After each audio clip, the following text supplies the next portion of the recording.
dans des vidéos précédentes que l'être humain est composé de 3 poupées russes. La première poupée russe est le corps, la seconde est l'ego, le moi-je, et la troisième poupée russe est l'âme. L'âme qui accepte Dieu, son Seigneur. Ensuite, il existe dans les profondeurs du cœur d'autres poupées russes, la 4e, la 5e poupée russe, la 6e, etc. et que l'on verra plus tard. Ensuite, par rapport au jeu des crochets, c'est que dans la vie, on essaye de crocheter les choses que l'on veut obtenir, c'est-à-dire les choses les plus basiques, comme s'habiller, manger, puis d'autres choses plus élaborées, comme le fait d'obtenir un examen, avoir une vie sentimentale, avoir une vie sociable, etc. Ainsi, l'être humain essaie de construire sa vie, avoir des biens matériels, se marier, fonder une famille. Et tout cela a des conditions. Et donc, chaque être humain essaye d'obtenir le succès en crochetant. Mais parfois, on crochette avec succès et parfois le crochet ne prend pas et on échoue. Et alors, le cœur parfois peut être cassé. Et à l'intérieur de l'âme humaine, du cœur, il y a des poupées russes, il y a des portes spirituelles à passer. Et pareillement, on crochette, on essaie d'avancer dans ces portes. Pour passer de la périphérie de l'être, juste le corps et le moi-je, l'ego, vers le centre de l'être, l'âme qui est reliée à Dieu. Donc au niveau de l'âme, la première étape est de crocheter à l'intérieur de son cœur pour ouvrir la porte de la 3e poupée russe, de la 2e vers la 3e poupée russe. Et cela consiste donc à accepter l'islam, la shahada, la ilaha illallah, Muhammadur Rasulullah, et de pratiquer les 5 prières en ayant un mode de vie islamique. C'est-à-dire passer d'un mode de vie où Dieu est presque absent à une vie où les prières au moins sont présentes, les 5 prières. Donc si par exemple on refuse de suivre ce mode de vie et le message du prophète Mohammed sallallahu alayhi wa sallam, les conséquences vont dépendre de la profondeur de l'être en question, de la personne en question. Car il faut comprendre que l'on n'est pas égaux du point de vue de la profondeur de l'être. Certaines personnes n'ont que 2 poupées russes et la 3e poupée russe est inexistante. Donc ils ne peuvent être sensibles que du domaine de la première poupée russe, le corps, et de la seconde de l'ego, le moi-je. Mais pour le domaine de l'âme et de Dieu, ils sont, comme le dit le Coran, sourds et aveugles. Donc comme ils n'ont que 2 poupées russes, ils vont accrocher la dunya, la vie d'ici-bas, souvent avec succès, même s'ils ne pratiquent pas l'islam et ne croient pas en Dieu. Car comme le dit le hadith, cette vie d'ici-bas est le paradis du mécréant et la prison du croyant. Et un non-croyant à qui tout réussissait, même s'il se moquait de Dieu, m'a même confié qu'il voulait bien devenir un bonobo, un singe, car cette espèce traitait tous les problèmes en faisant l'amour. Donc cela confirme qu'il n'avait que la première et la seconde poupée russe, mais que la 3e spirituelle était morte. Ensuite, si on a la 3e poupée russe au moins, qui est présente, mais seulement en latence, et qui pour l'instant est fermée, et donc on ne pratique pas les 5 prières, alors il y a 2 cas. Le premier cas est que l'on va vivre une certaine période de sa vie dans la vie de folie, la vie d'ici-bas, la vie de fête, la vie d'excès. Mais un jour, la 3e poupée russe va contrebalancer et va tirer et va ainsi bloquer la vie de l'individu. Tout d'un coup, la personne va vivre des échecs et sera désolée et dégoûtée. Mais cela est une miséricorde de Dieu. C'est l'appel de la 3e poupée russe pour ouvrir la porte et commencer la pratique des 5 prières.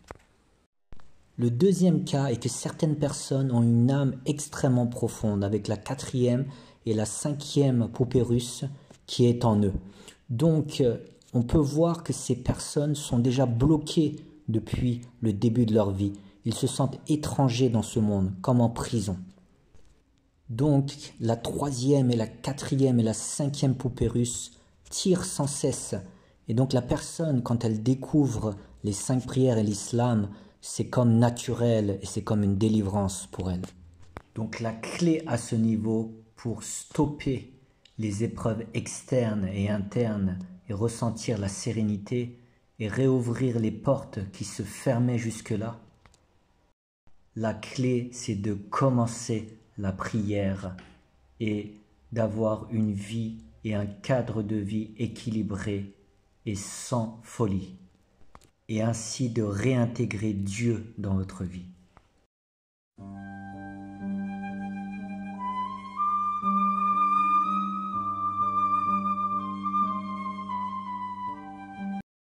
Donc, on a passé l'étape du cœur refusant Dieu à l'étape de la troisième poupée russe, où l'âme accepte Dieu, est pieuse et fait les 5 prières et le ramadan.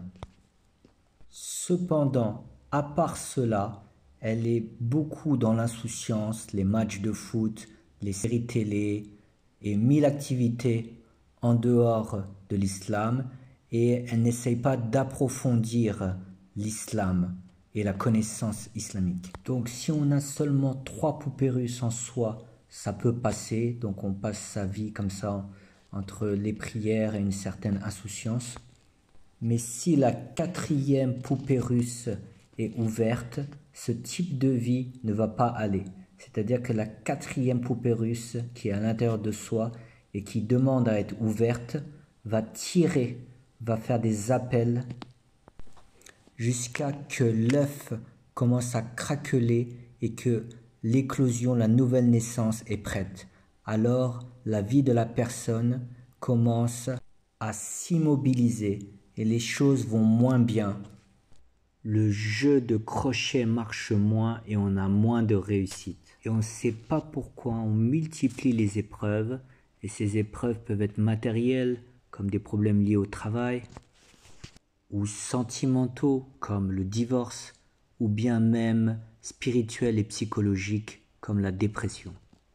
Donc la solution est la même que quand on est passé de la 2e poupée russe, où on était comme un éléphant et une tonne avec une âme plus matérielle et grossière, et on a dépouillé l'âme, on l'a affinée en s'éloignant des grands péchés, et on a ajouté les 5 prières, et ainsi on a pu ouvrir la porte de la 2e poupée russe vers la 3e poupée russe. Donc là c'est pareil, on fait les 5 prières, mais le problème c'est le temps libre entre les prières. Donc là il va falloir dépouiller aussi, mais des poids plus subtils, pas comme des tonnes et des éléphants, mais des péchés plus petits, c'est-à-dire l'insouciance, trop de matchs de foot, trop de Netflix, trop d'insouciance.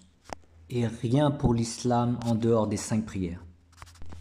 Donc pendant ce temps libre, il faut se retrousser les manches et faire des efforts pour ouvrir la porte vers la 4e poupée russe. Donc pour ouvrir cette porte, il suffit d'ajouter, que ce soit seul ou en groupe, plus de temps pour Allah. Cela peut être de la lecture du Coran, comme des cours de tajwid, ou plus de prières surrogatoires, plus de dhikr, ou tout ce qui est relié à la connaissance islamique. L'islam devient alors le pilier central véritable de notre vie. Et ainsi les choses rentrent dans l'ordre et vont mieux.